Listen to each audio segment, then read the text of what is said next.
Welcome to this week's episode of The Perceptive Readers, a podcast series made in the Product of Culture, aka Pop Books website's office. Hi, I'm James.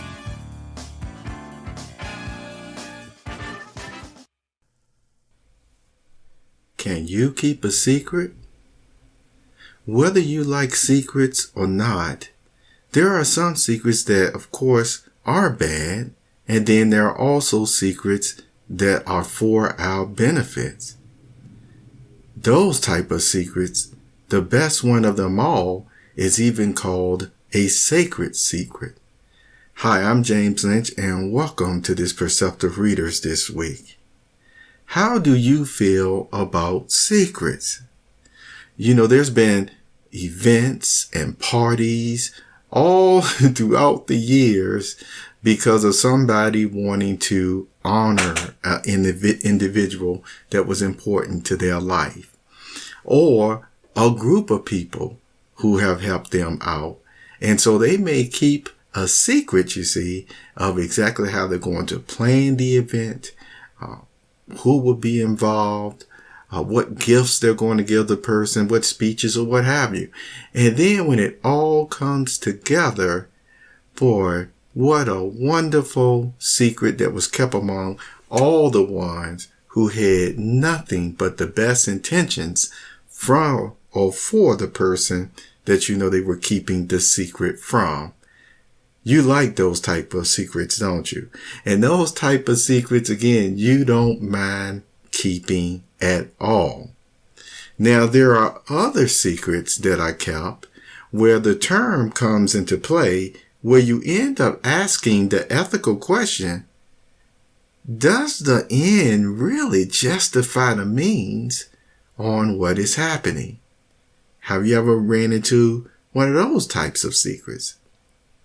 Well, depending on who you're talking to, what the secret is for, you know, that'll help you to decide whether you can bend a little on keeping certain secrets or not.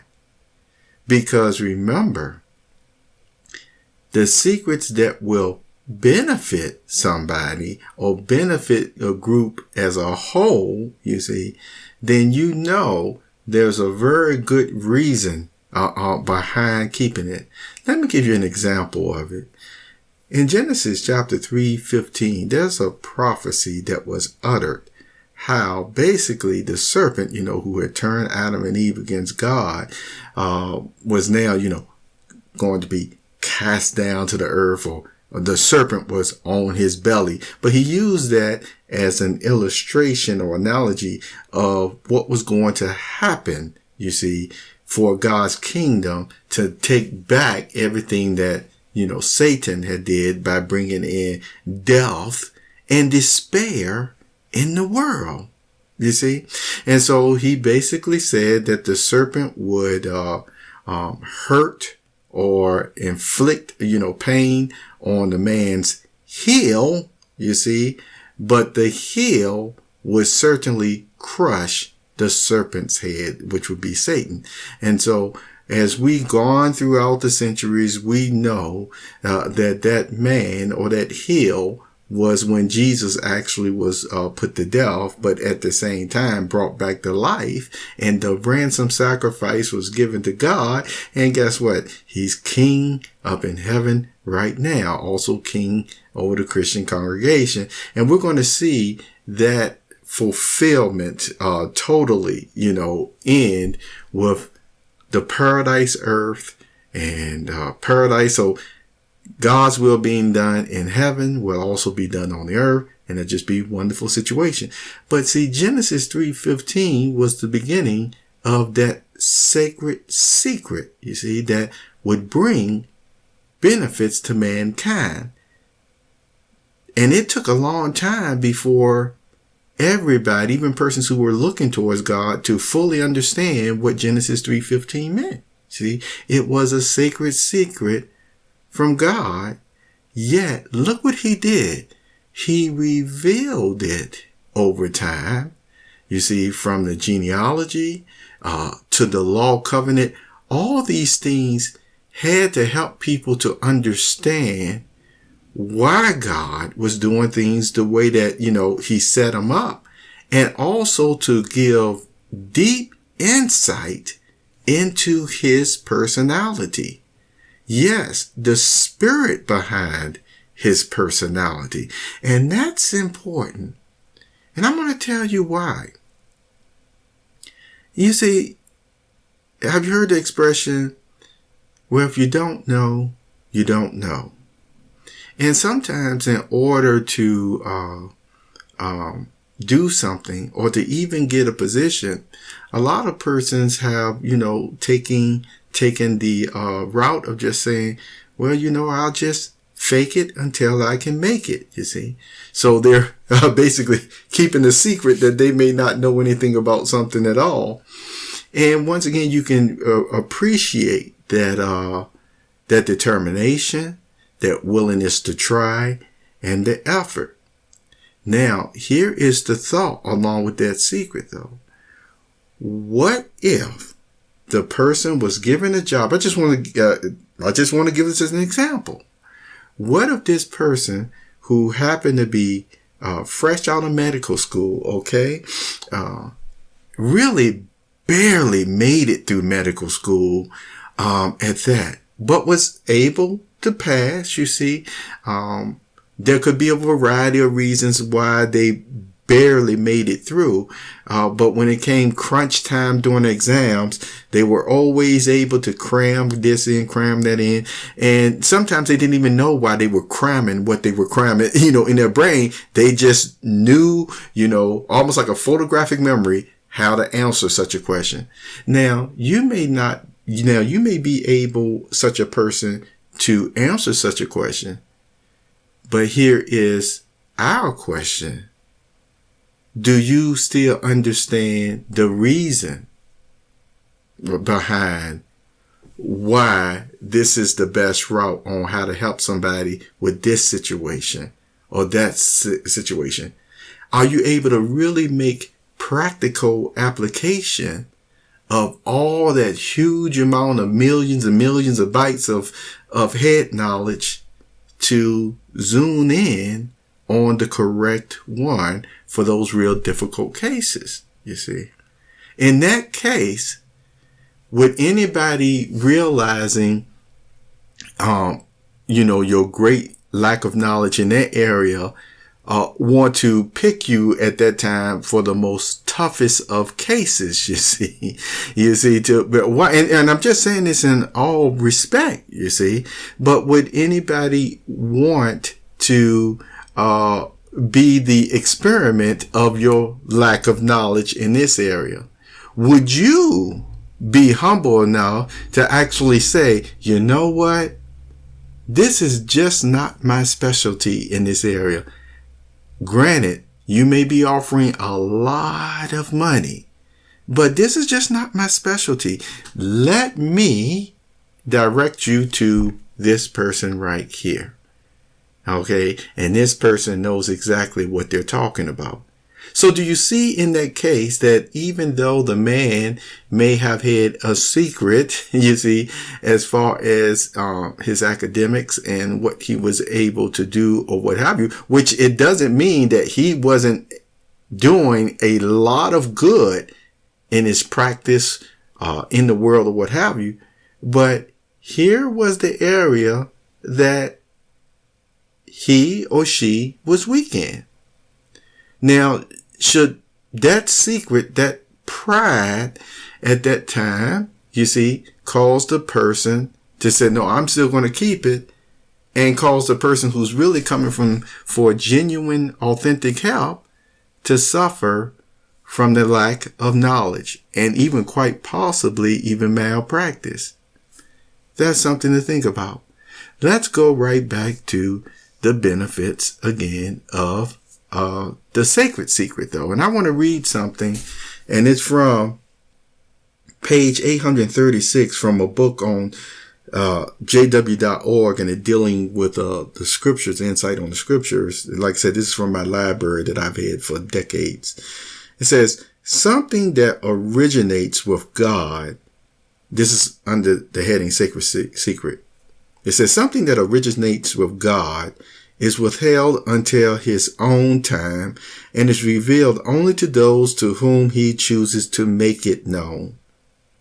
The Greek word mysterion, translated sacred secret, has reference primarily to that which is known by those who are initiated. In the ancient mystery religions that flourished in the time of the early Christian congregation, those who wished to take part in the mystery celebrations had to undergo initiation. The uninitiated were denied both access to the so-called sacred actions and to knowledge of them. Those initiated into them were bound by a vow of silence, not to reveal the secrets. However, there was also a secular, everyday use of the word, such as for a private secret, a secret between friends, family. The Apostle Paul uses the passive of mael in the latter sense when he says, I have learned the secret.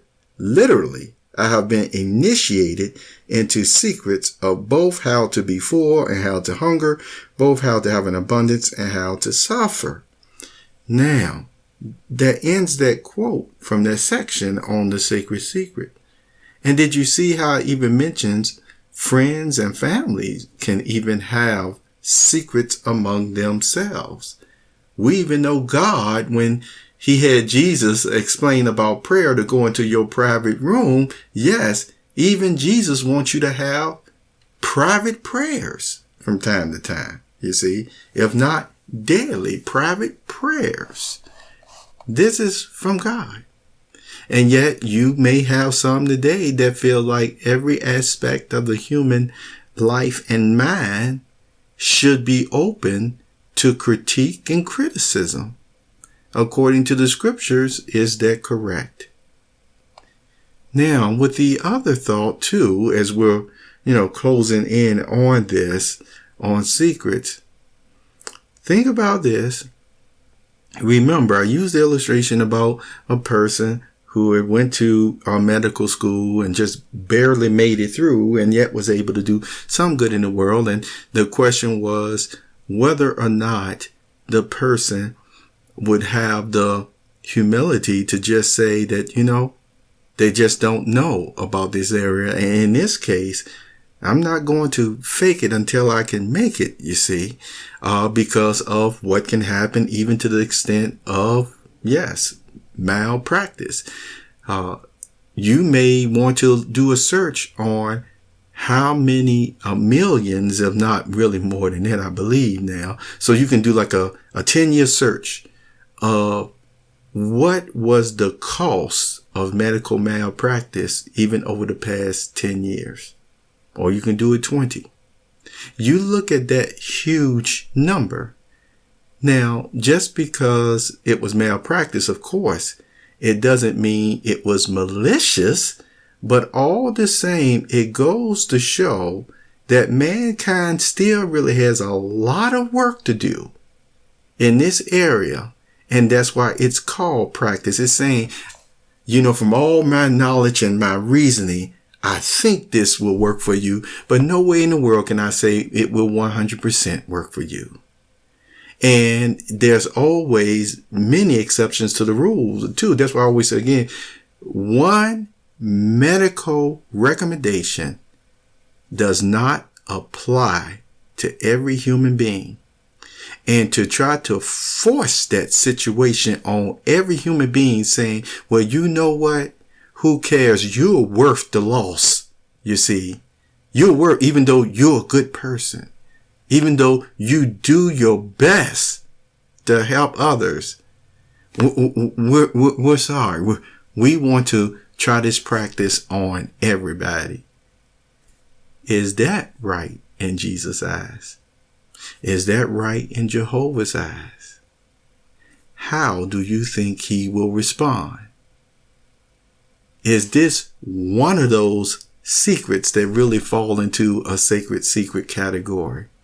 Or does it just fall into a regular I scratch my back, you scratch my back, lower type of secret keeping. No matter what the case may be, think about this, because sometimes knowledge and secrets can make a person feel real good.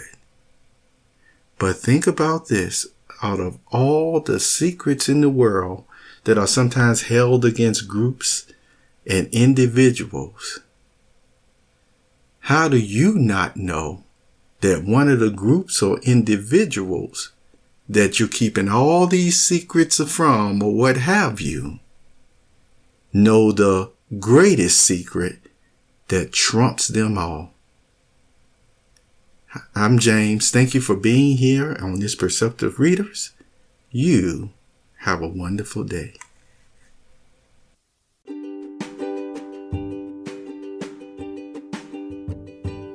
You have just listened to the Perceptive Readers podcast. Remember, until next time, if you read something that encourages you to improve or enhance your life for the better, it becomes your reality.